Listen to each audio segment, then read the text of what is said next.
Profitability growth has been impressive. Your focus is on high school and college and the end user, not the institution. How has the pandemic changed the end user's tech adoption curve, and how are they going to force change at institutions along the way?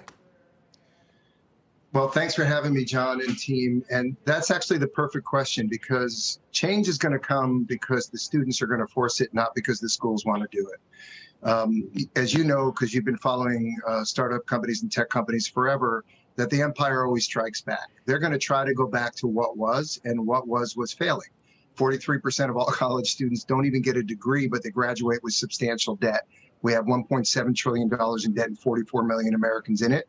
And as you know, there's 3.5 million jobs that can't be filled because we're not educating them on the right categories. So what we did was too expensive, not accessible to the diverse communities that make up America.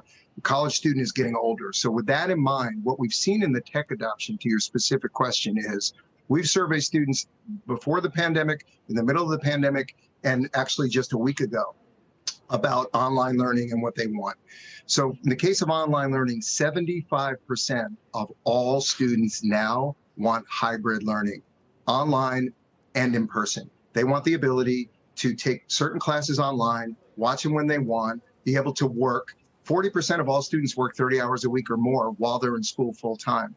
The interesting thing is professors are now up to 44% believe that they can and should teach online, but it's overwhelmingly at business schools and at community colleges. So we still have a lot of work to do with the four-year colleges, because they're not experiencing the same problem that other students are experiencing. They're not experiencing housing costs. They're not experiencing the commute time. They're not experiencing having to choose between learning. But they're about about to, Dan. I mean, isn't that part, because the demographics are shifting. That traditional view of the student who's 19 years old and doesn't have any kids and goes on campus to have an experience and figure out what they want to do with their lives, that's sort of going away, right? I mean, the full pay student is going away. The complexion of the student body is getting more diverse. And the median student, right, is 30 years old or so, female, has a kid. This is not the 19-year-old typical student of the past. That's absolutely right. So I think you're going to see three things happen. I think you're going to see the very wealthy schools continue to be the very wealthy schools, and they will feign diversity, but essentially they will be educating people who are already born in a way that allows them to be ahead of the curve when it comes to the education between 18 and 22. The rest of America, 70% goes to state schools. Over 10% go to California community colleges alone. Those folks are going to look to move online. They are older. They do have children. They do have jobs. They cannot afford the debt.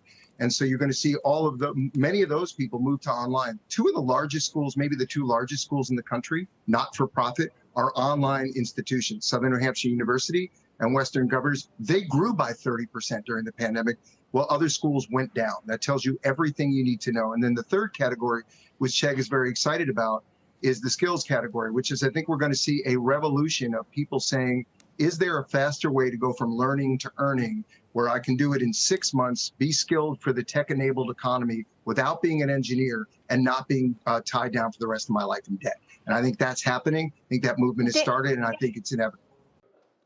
Shepard Smith here. Thanks for watching CNBC on YouTube.